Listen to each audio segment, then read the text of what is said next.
बोलिए प्रेम से श्री सद्गुरु महाराज की जय। श्री सद्गुरु महाराज की जय। श्री सद्गुरु महाराज की जय। इको ठीक कीजिए, इको गड़बड़ हो गया।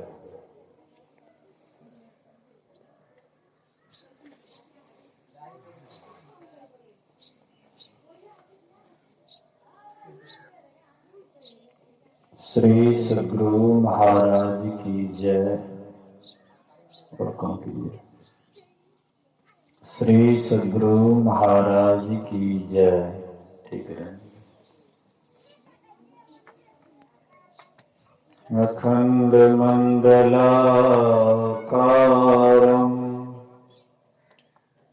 व्याप्तं येन चराचरम्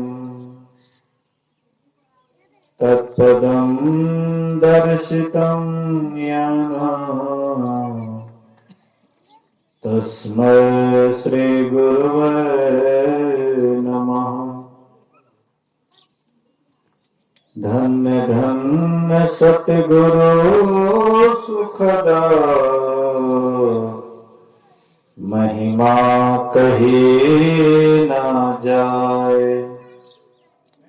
जो कुछ कहूँ तुम्हारी कृपा मोतें कछो न बसाए। सर्वत्र सर्वदा वर्तमान सद्गुरु महाराज जी के चरणों में कोटि कोटि नमन। हल्का को रहने दीजिए, काहे छेड़छाड़ करते, इतना करके छोड़ने के लिए छोड़ देना चाहिए। बोलिए श्री सद्गुरु महाराज की जय। हरि बोल।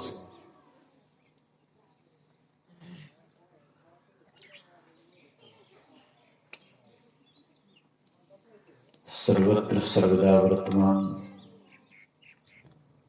सद्गुरु महाराज जी के पावन चरणों में कोटि कोटि नमन।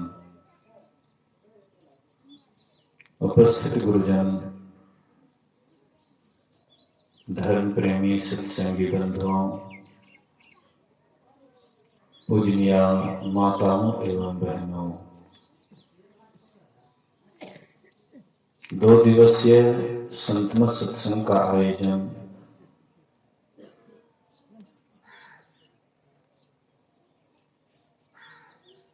जयप्रकाश बाबू के निवास स्थान पर हो रहा है। आज दूसरे दिन के प्रथम पाली सत्संग में उपस्थित हैं।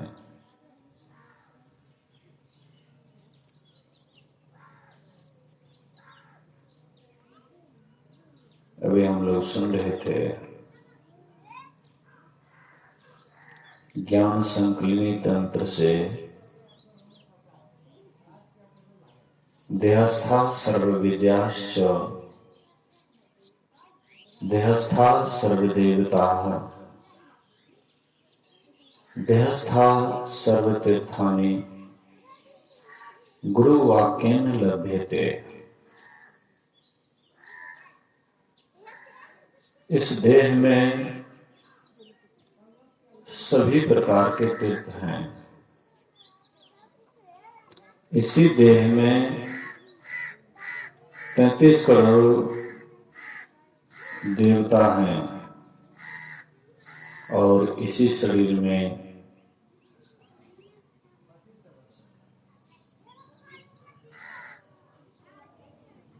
सभी प्रकार की विद्या हैं।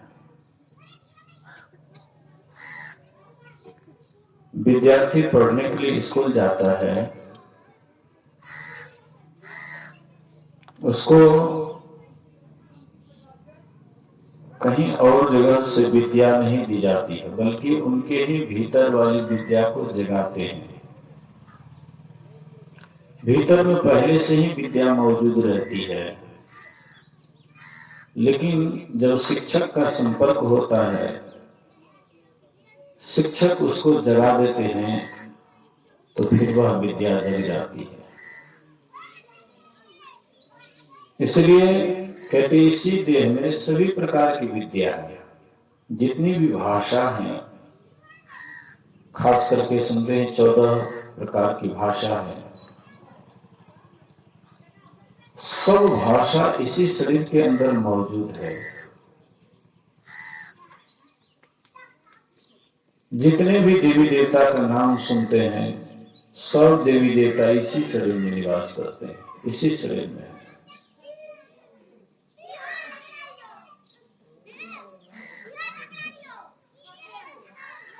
जितने भी तीर्थ का नाम सुनते हैं, सब तीर्थ इसी शरीर में है।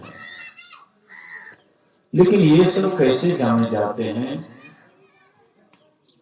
जब तक हम गुरु के शरण में नहीं जाते हैं तो ये सब नहीं जाना जाता है। अभी आप लोग सुन रहे थे कि शिव जी मंदिर के त्रिशूल के नोक पर धन गाड़ दिए, तो धन भला मंदिर के त्रिशूल के नोक पर गड़ सकता है? वह एक संकेत किए, संकेत के अनुसार जो संकेत को समझे, उसके बाद वहां से धन निकालते हैं तो धन निकल जाता है। देखिए, सबका नजर उधरे है, सत्संग पर नहीं है। वो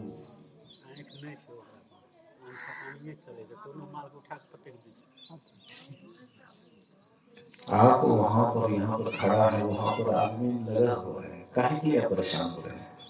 जहां है वहां स्थिर रहिए।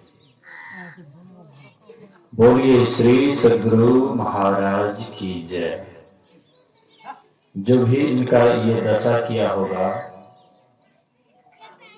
वे भी शायद इस कर्म से बच नहीं पाएंगे।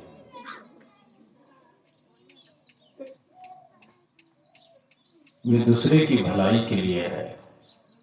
बेचारी क्या रहता है,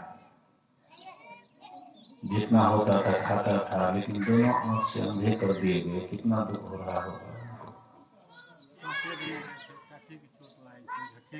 वही बात है ना, ये इनको कोई दुख दिए हैं, लेकिन ऐसा नहीं करना चाहिए। लोग बड़ा निर्दयी होता है, एक एक व्यक्ति ऐसा निर्दयी होता है, घाती होता है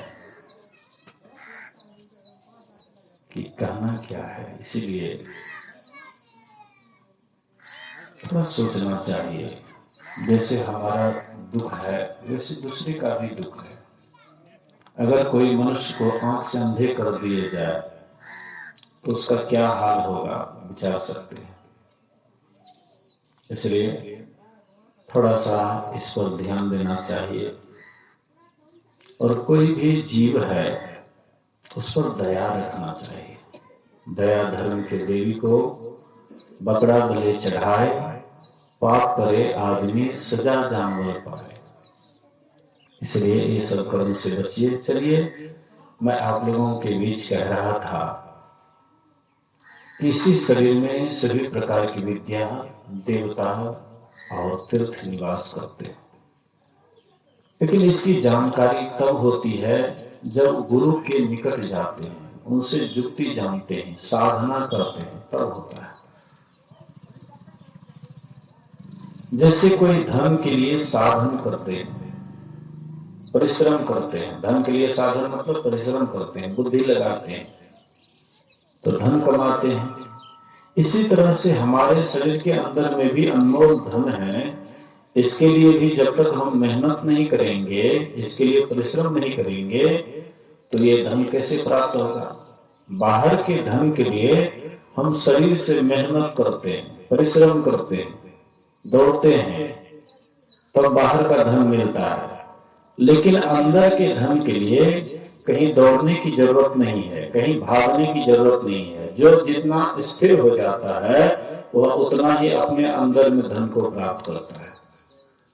बाहर से आप कितना हो धनी हो जाएं, लेकिन आपका तृष्णा कभी अंत नहीं होगा। और हो, ये आपके अंदर लगा ही रहेगा। एक व्यक्ति बड़ा लोभी था।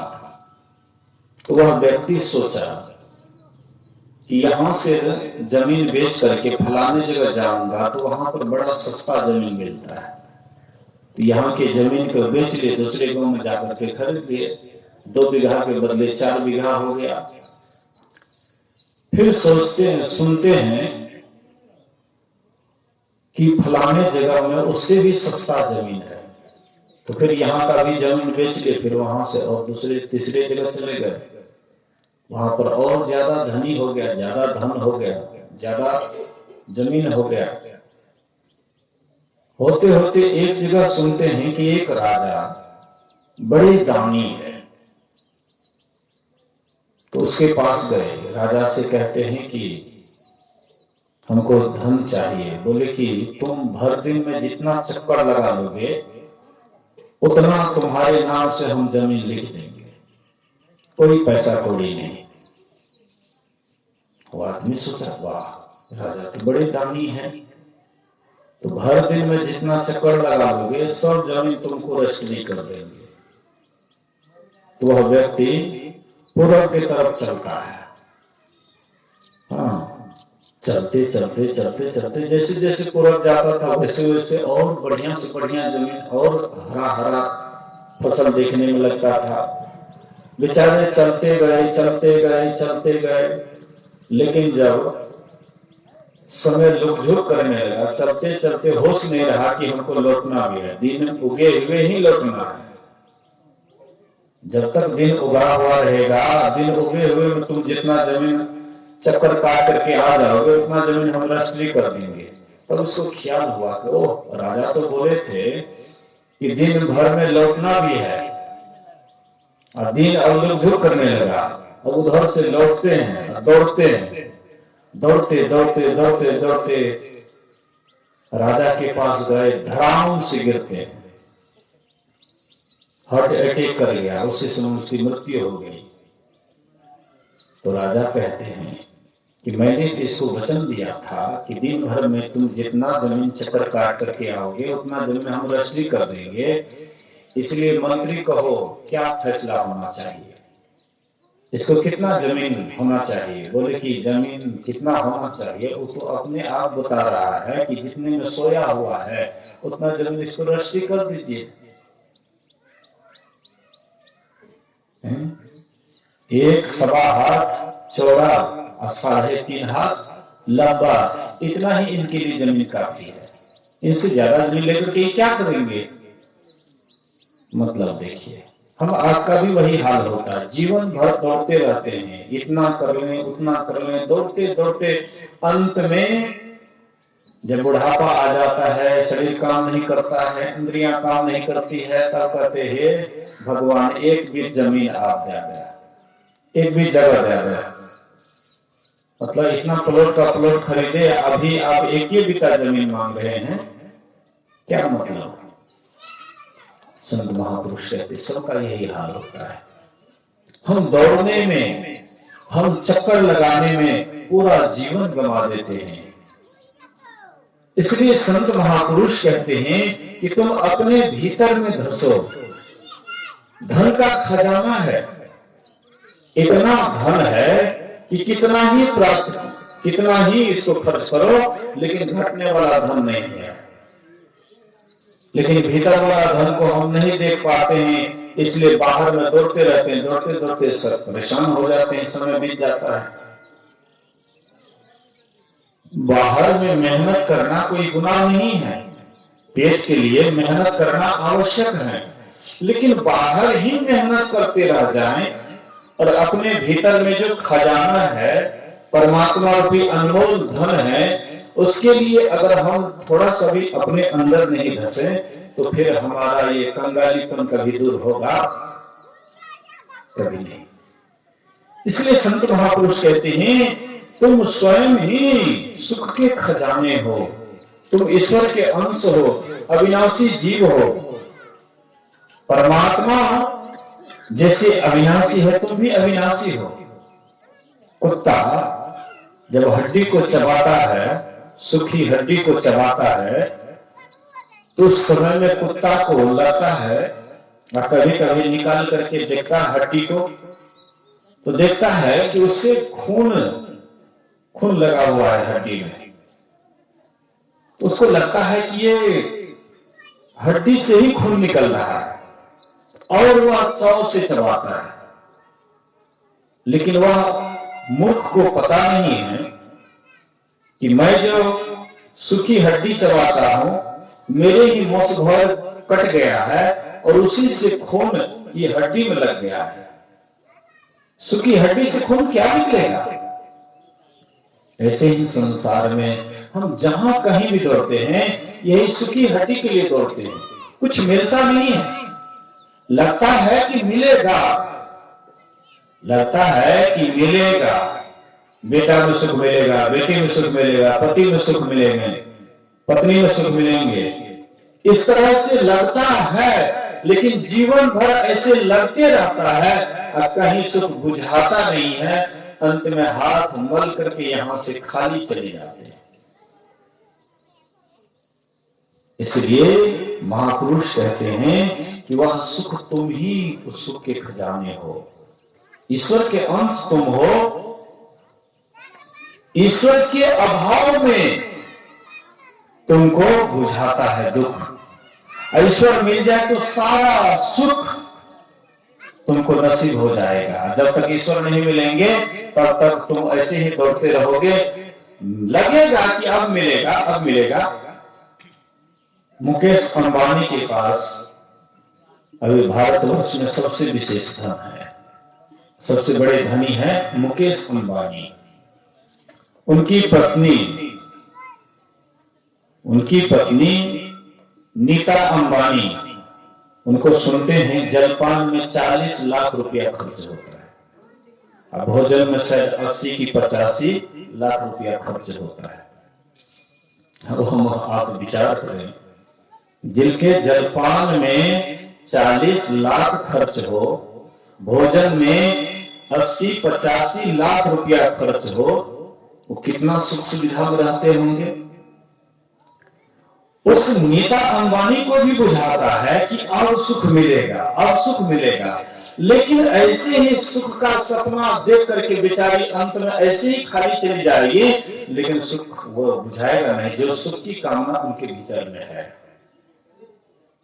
हमारे अंदर में, आपके अंदर में सुख की कामना है। कौन सुख? कैसा सुख? जो सुख एक बार लग जाए तो फिर दोबारा बिछड़े नहीं। जो सुख एक बार मिल जाए फिर वह सुख से बिछड़न नहीं हो।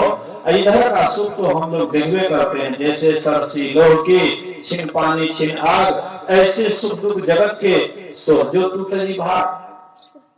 कहते संसार का कैसा सुख है? जैसे सरसी लोहार का सरसी, कमार का सरसी क्या होता है?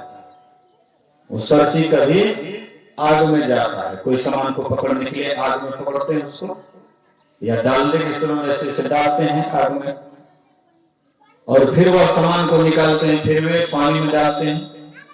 सरसी कभी आग में जाता है, कभी पानी में जाता है।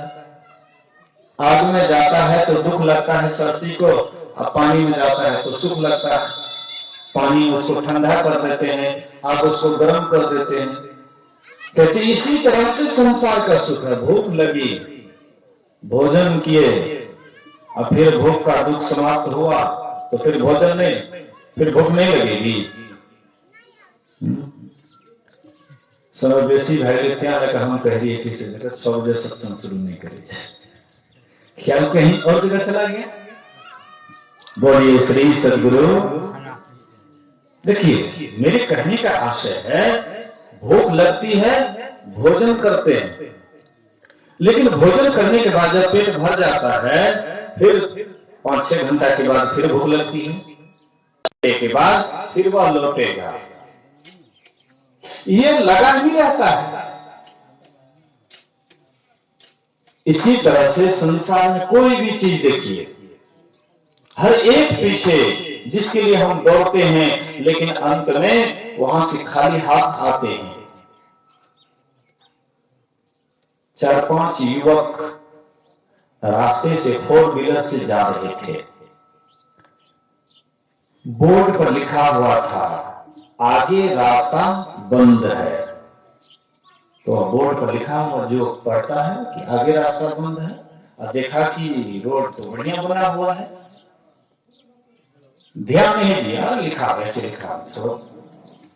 फिर जाते हैं 2-3 किलोमीटर जब आगे बढ़े तो वहां पर बहुत बड़ा डायवर्सन था, बहुत बड़ा गड्ढा था, गाड़ी जाने का कोई सुविधा नहीं, गाड़ी जाने की कोई सुविधा नहीं। अंत में बेचारे झक मार करके वहां से गाड़ी को मोड़ना पड़ा, लौटना पड़ा। और जब इधर से गाड़ी लौट करके इधर से जब निकलते हैं जाते हैं तो उल्टे बोर्ड में लिखा हुआ था अब विश्वास हुआ ना। इधर से लिखा हुआ था आगे रास्ता बंद है, लेकिन उस बात को नहीं माने। और उसके बाद जब 2-3 किलोमीटर गए, परेशान हुए, और फिर जब लौट करके आ रहे थे उल्टे बोर्ड में लिखा हुआ था अब विश्वास हुआ ना।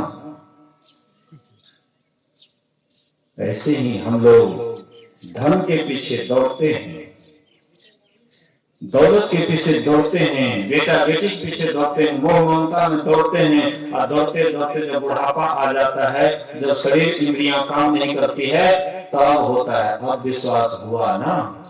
इतना दिन जो तुम दौड़ा, इतना जो तुमने किया, तो क्या मिला? कते गल कतो ने की भेला कुछो नहीं, इतना कुछ किए अंतिम में खाली हाथ। कहते हाँ, ये संसार ऐसा है, इसी तरह से सबका हो रहा है। हमसे पहले भी जो आए, हमारे पूर्वज जो आए, वो भी ऐसे खाली हाथ चले गए, लेकिन हाथ मुट्ठी भर करके वही गए जो भगवान की भक्ति करके परमात्मा को प्राप्त कर लिए, परमात्मा की भक्ति करके परमात्मा को पा लिए। वो तो एकदम यहां से मालो माल होकर के गए।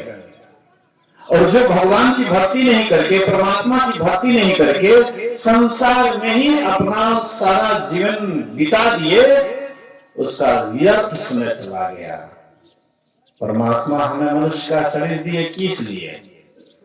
यही संसार में आओ और दिन रात धन के पीछे हाय हाय करो, बेटा बेटी के पीछे दिन रात लगे रहो।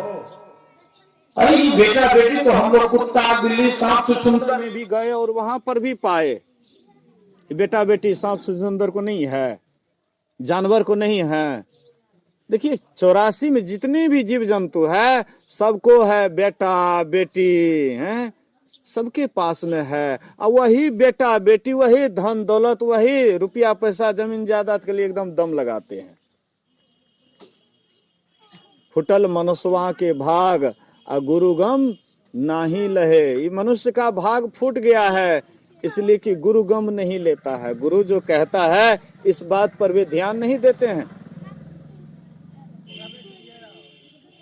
मनुष्य का भाग फूट गया है।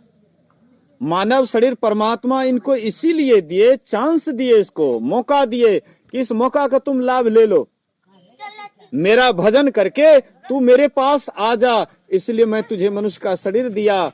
लेकिन हम बड़े चालाक होते हैं, मानव शरीर पा करके हम लोग कहां कहां दिमाग लगाते फिरते हैं पता नहीं।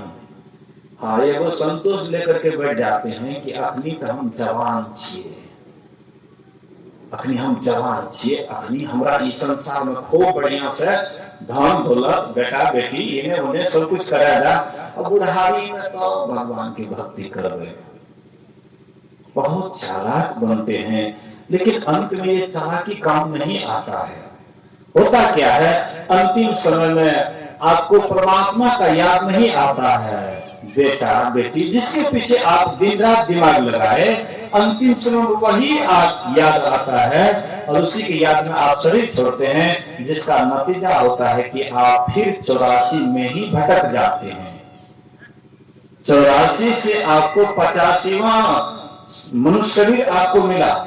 इस शरीर में आकर के तुम अपने को जानो, परमात्मा को जानो, देवी देवता कौन है, तीर्थ क्या है, विद्या कहाँ है, क्या है, सब कुछ जानो। लेकिन ये सब नहीं जान करके हम इधर उधर में ही पूरा समय गंवा देते हैं, और बुढ़ापा आने के बाद उस समय भगवान का याद नहीं आता है, इधर उधर की बात याद आता है।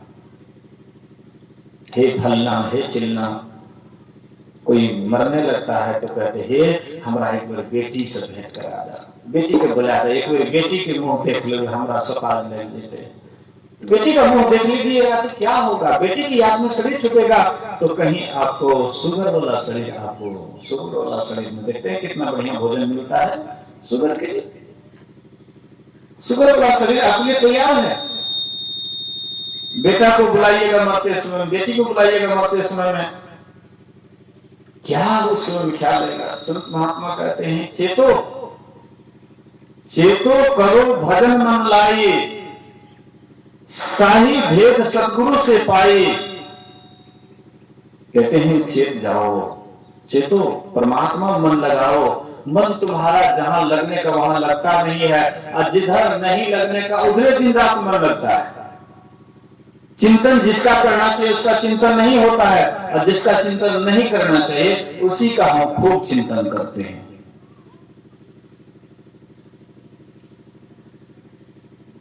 मन भजन करो भगवान भरोसा क्या कल काम, मन भजन करो भगवान भरोसा क्या कल काम। आज कहे आज काल कल क्यों तू करता इसको, ऐसा कर किसी को है छलता। जब खबर नहीं पल का भरोसा क्या कल का, मन भजन करो भगवान भरोसा क्या कल का। कल को कौन जानता है। बचपन गई, जवानी बीती, और बूढ़ेपन की क्या परिस्थिति। ये बूढ़ेपन में विश्वास करते हो कि बुढ़ाई में गलती करेंगे, नहीं होगा। बचपन तुम्हारा चला गया, बचपन बीता खेल कूद में, जवानी में तू मस्त रहा। जवानी जब आती है तो एकदम विषय की तरफ मस्त मौला हो जाते हैं, तब भगवान नहीं सुहाता है। जालिम जो जीवापन आई, ब्याह लाई सुंदरी, हरिपद सुधा छाड़ी निश्वासर, पिबत विष गगड़ी, अमन पामर हो नर्तन काहे को धरी। जब जवानी आता है, सुंदरी ब्याह करके लाते हैं, तब उस समय परमात्मा का अमृत नहीं सुहाता है, तो विषय रूपी विष ही अच्छा लगता है। विषय रूपी विष में ही डुबकी लगाते हैं, बड़ा आनंद बुझाता है। विष खाने में भी आनंद बुझाता है। एक विष होता है जो खाने से आपका ये शरीर छूट जाता है, और दूसरा विषय रूपी विष है, वह खाने से आपको 84 लाख योनियों में भेज देते हैं। विषय, ये विष खाने से तो केवल एक शरीर छूटता है, लेकिन विषय रूपी विष का पान करने से आपको यह शरीर छूटने के बाद 84 में भरना पड़ता है। इसलिए ये हम आप दुख में ना चले जाएं, कष्ट में ना चले जाएं, इसके लिए बराबर तन काम में मन राम में कर्म करे, करता नहीं दास कहावे सोए। करते काम करो विधि नाना, सुरत राखो जहां कृपा निधाना। बाबा हैं बगल में बैठे हुए, वे कहते हैं कि हम आश्रम में रहते हैं और काम करते हैं तो बड़ा बढ़िया मतलब ध्यान वो मन लगता है। जब करते हुए काम करते हैं, इधर उधर दिमाग में लगाते हैं, फालतू बात में नहीं। बहुत आदमी ऐसे हैं, कोई न कोई बात में टोक चाल करते रहते हैं, कोई न कोई गपशप का बहाना ढूंढते रहते हैं। कोई आता है, हे फलाना, हे चिलाना, मतलब बातचीत में अपना समय, मतलब लोग कहे कि फलाना आदमी बहुत बढ़िया है, अपना जस करने के लिए, अपना जस फैलाने के लिए। लेकिन ये बढ़िया लोग कहेगा और परमात्मा आपको बढ़िया नहीं कहेंगे, तो आप लोग के दृष्टि में बढ़िया हुए और परमात्मा की दृष्टि में खराब हुए, तो वो अच्छा है। और जो परमात्मा की दृष्टि में अच्छा है, लोग के दृष्टि में भले ही बेवकूफ है, बुड़बक है, कोई बात नहीं है। दुनिया आपको बेवकूफ ही कहे, उससे क्या मतलब है। लेकिन परमात्मा की दृष्टि में तो आप शिष्ट हैं, परमात्मा की दृष्टि में तो आप अच्छे हैं, परमात्मा की दृष्टि में वही अच्छे हैं जो केवल परमात्मा में ही मन लगाते हैं, संसार की तरफ अपना ख्याल नहीं करते, काम करते हैं। बाबा महाराज हल भी चलाते थे, हल भी चलाते थे, लेकिन मौन होकर के, और जब तक उधर से स्नान करके स्नान नहीं करते थे तब तक भोजन नहीं करते थे, मौन रह करके साधना करते थे, ध्यान करते थे, लेकिन किसी से कोई खास मतलब नहीं, अपना काम से मतलब। और उसके बाद मन को भगवान में लगा, एक ही मन है, उसको चाहे जो काम करा दीजिए, संसार की तरफ बिखरा दीजिए या सिमट करके परमात्मा का चिंतन करा दीजिए, मन तो एक है। कबीर यह मन एक है, भावे कहां लगाए, भावे गुरु की भक्ति कर, भावे विषय कमाए। मन तो एक है, संसार का काम करते हुए भी आप परमात्मा को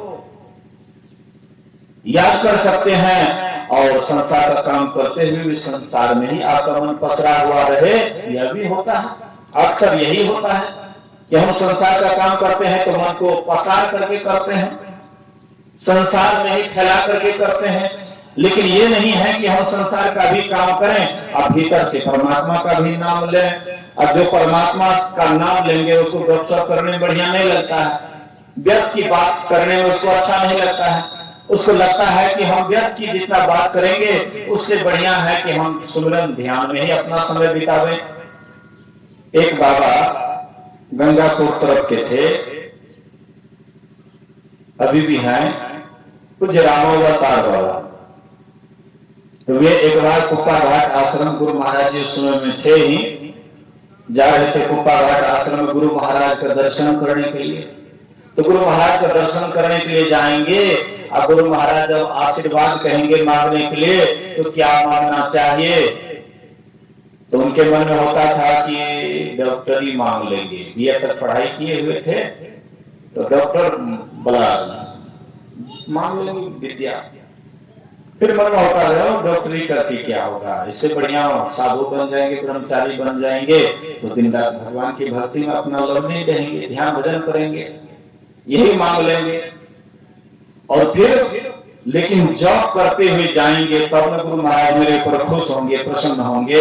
इसलिए रास्ते से चलते थे तो एकदम जप करते हुए जाते थे, जैसे जैसे डेग उठाते थे वैसे वैसे जप करते हुए जाते थे। कुप्पा घाट की तरफ जा रहे थे और जब भी कर रहे थे और लोग देखते थे कोई लोग आ रहा है तो हमको गपशप में लगा देंगे, तो देखते वो तेजी से आ रहा है तो ये डेग को धीमी कर देते, अपना चाल धीमी कर देते। उसके बाद जो है वो लोग जो तेजी से आते थे तो आगे बढ़ जाता था, और देखते थे कोई आदमी धीमी से जा रहा है तो ये तेजी चाल करके उससे आगे बढ़ जाते थे। मतलब कोई गपशप आदमी मिलेगा तो गपशप में उधरा देंगे, गपशप में लग जाऊंगा तो जप नहीं हो पाएगा, गप होगा तो जप नहीं होगा, जप होगा तो गप नहीं होगा, दोनों एक दूसरे से तालमेल नहीं मिलेगा। हम कोई गप करते हैं तो उसमें हमें ईश्वर का याद नहीं रहता, हम किसी प्रकार का कोई गप खोजते हैं या किसी से कोई बात का बहाना ढूंढते हैं, उसमें ईश्वर याद नहीं रहता है। वो बहाने ढूंढने में कि इसको क्या बात कहेंगे कि हमारी बात से हंस जाएगा, कि हमारी बात से खुश हो जाएंगे, हम दूसरे को खुश करने में मतलब परमात्मा को भूलते जाते हैं। इसलिए सोचते थे कि नहीं, मन को बहाना देना है तो जप का बहाना देना है, मन से करवाना है तो जप करवाना है, गप नहीं। खूब मनयोग पूर्वक जप करते हुए जाते थे, होते होते कुप्पा घाट आश्रम पर गए और जैसे ही गुरु महाराज को प्रणाम करने गए तो गुरु महाराज कहते वरदान मांगो, क्या मांगते हो? जो मन में ठाना था वही गुरु महाराज जी वहां पर कहते हैं मांगो, क्या मांगते हो? कहते हजूर हमको भक्ति का वरदान दीजिए, भक्ति का वरदान दीजिए। गुरु महाराज कहते भगीरथ एक जूता उठाओ, इसको 5 जूता मारो, भक्ति का वरदान उठाओ जूता मारो उसको। तो भगीरथ वह जूता ले लिए, उसके ऊपर धीरे से मारते हैं। गुरु महाराज जोर से मारो, गुरु महाराज का आशीर्वाद हुआ, उस सही में ब्रह्मचारी बन गया। बोलिए श्री सद्गुरु। शादी विवाह नहीं किए, ब्रह्मचारी हो गए। अभी भी संक्रमण का उपचार करते हैं, आशीर्वाद मिल गया। आशीर्वाद कैसे मिला? उसका नाम सुमरन करते हुए कुप्पा घाट गए। हमारे अंदर ही कुप्पा घाट है। हम भी जाएंगे गुरु महाराज के पास, लेकिन कैसे जाएंगे? गप करते हुए। गप करते हुए जाएंगे तो गुरु महाराज कुप्पा घाट में दर्शन देंगे, खुश होंगे, आशीर्वाद कहेंगे मानने के लिए? नहीं। हाँ, जब करते हुए जाएंगे गुरु महाराज खुश हो जाएंगे। कहो बेटा क्या चाहिए, कहो बेटी क्या चाहिए, एकदम हाथ उठा देंगे आशीर्वाद का, कहो। लेकिन वैसे थोड़ी उठाएंगे जब तक आपका हृदय उस ढंग का नहीं होगा, जब तक आप उसको याद नहीं कीजिएगा। गुरु महाराज से एक आदमी बोले, हजूर मेरे ऊपर दया कीजिएगा, हजूर मेरे ऊपर दया कीजिएगा। गुरु महाराज बोले कि दया को उल्टा दीजिएगा। दो यो आकर दया, और दया को उल्टा दीजिए तो यो आकर दो याद। आप याद कीजिएगा तो हम दया करेंगे, आप यादें नहीं कीजिएगा तो हम दया कैसे करेंगे? आप तो याद करते हैं बेटा का, आप याद करते हैं बेटी का, आप याद करते हैं धन दौलत का, आप याद करते हैं संसार के पद प्रतिष्ठा का, आप याद करते हैं संसार के वैभव का। मतलब सांसारिक बात में ही अपने मन को उलझा करके रखते हैं, तो परमात्मा कैसे याद आएंगे? एक तलवार है, मियान एक है, तो उसमें क्या तलवार रखिएगा? एगो की दूगो? मियान कहे छै जकरा में तलवार राखे छै ना, अथी के रहे छै चदरा के बनल मियान रहे छै जकरा में तलवार सुरक्षित रहे छै। तो मियान एक छै तो तलवार में क्या करवाते हैं?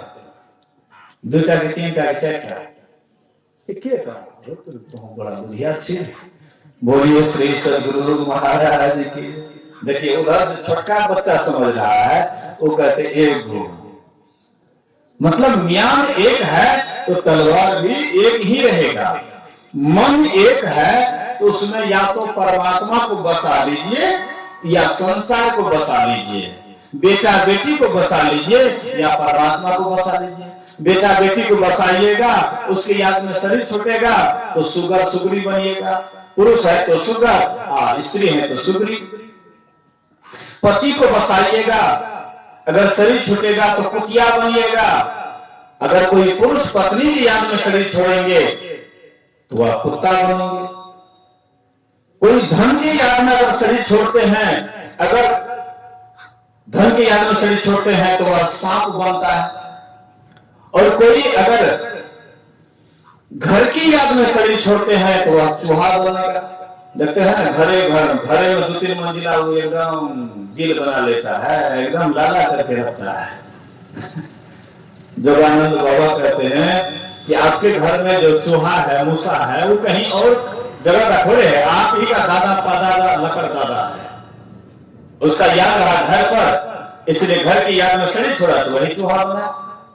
हम आप उसको जहर देते हैं, मारो उसको, वो कोई दूसरी जगह, कोई दूसरे नहीं है। आप ही इसी परिवार के सदस्य हैं।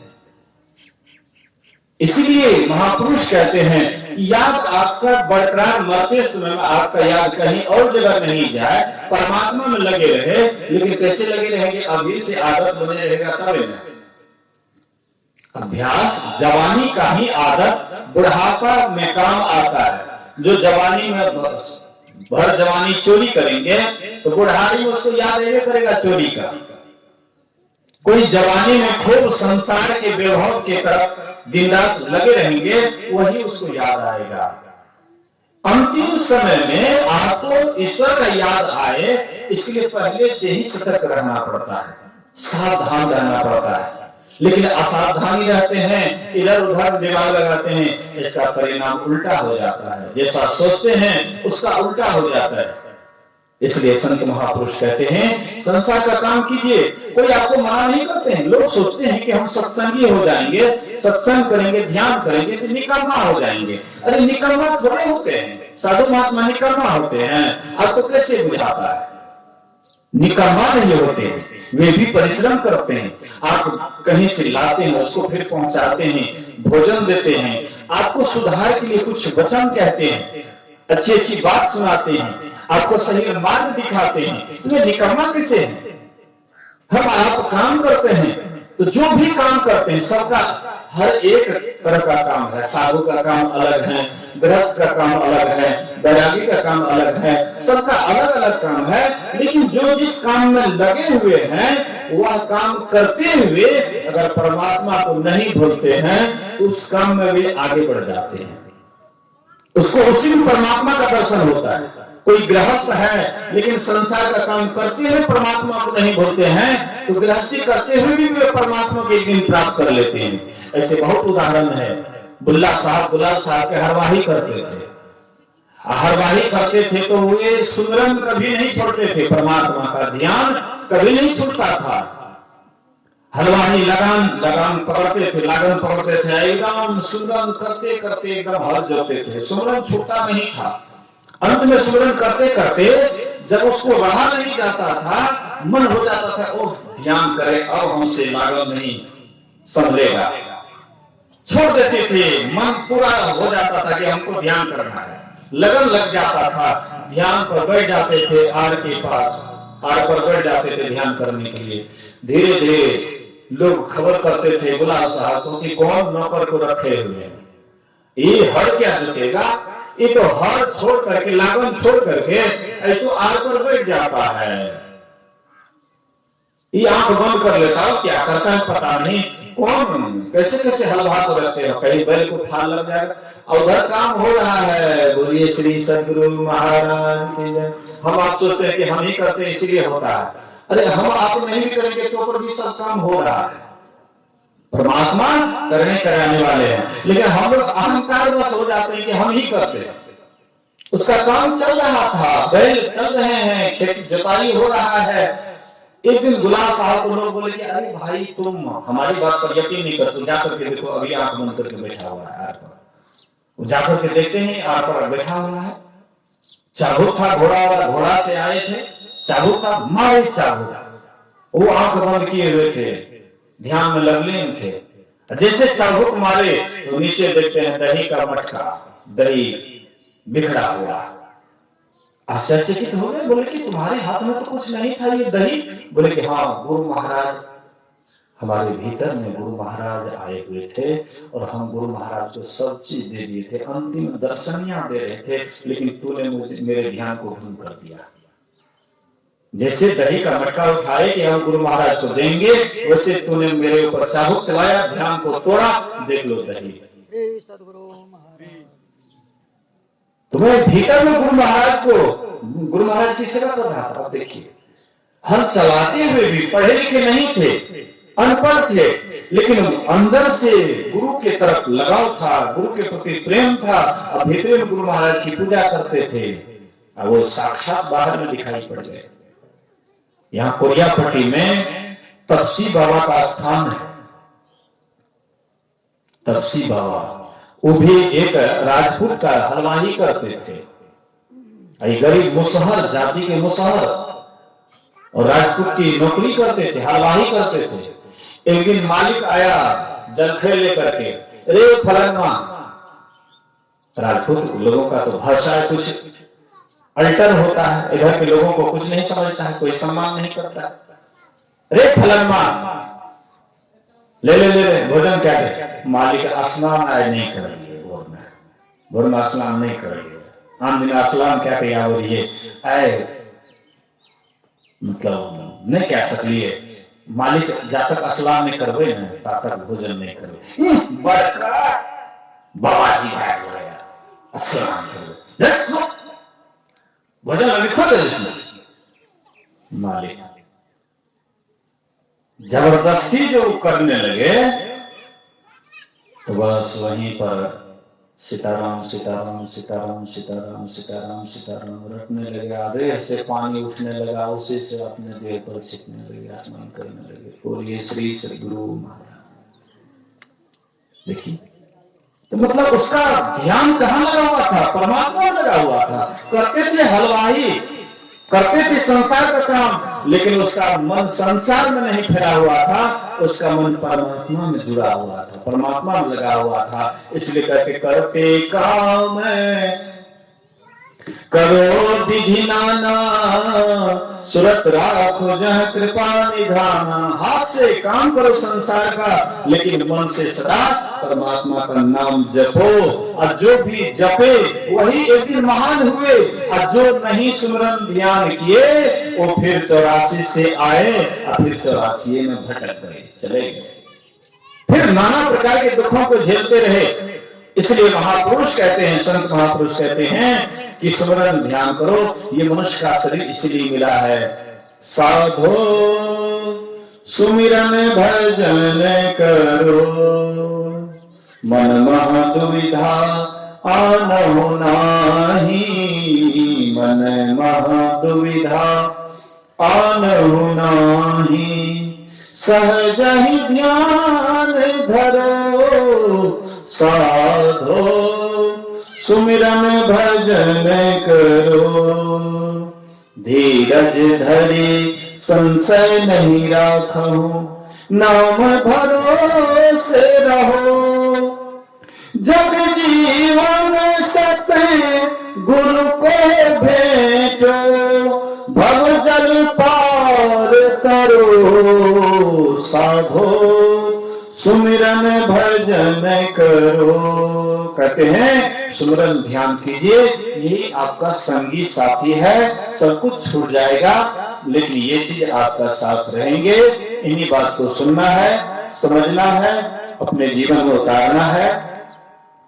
अभी इस बैठक के बाद आरती होगी और इसके बाद फिर 1 ही बजे से प्रयास करेंगे, 1 ही बजे से भजन के द्वारा सत्संग का शुभारंभ हो और फिर सवेरे समाप्ति भी होगा, क्योंकि यहाँ से दूर यात्रा है, लंबी रास्ता जाना है, इसलिए समय से सवेरे से थोड़ा सवेरे सत्संग शुरू होगा और सवेरे अंत होगा।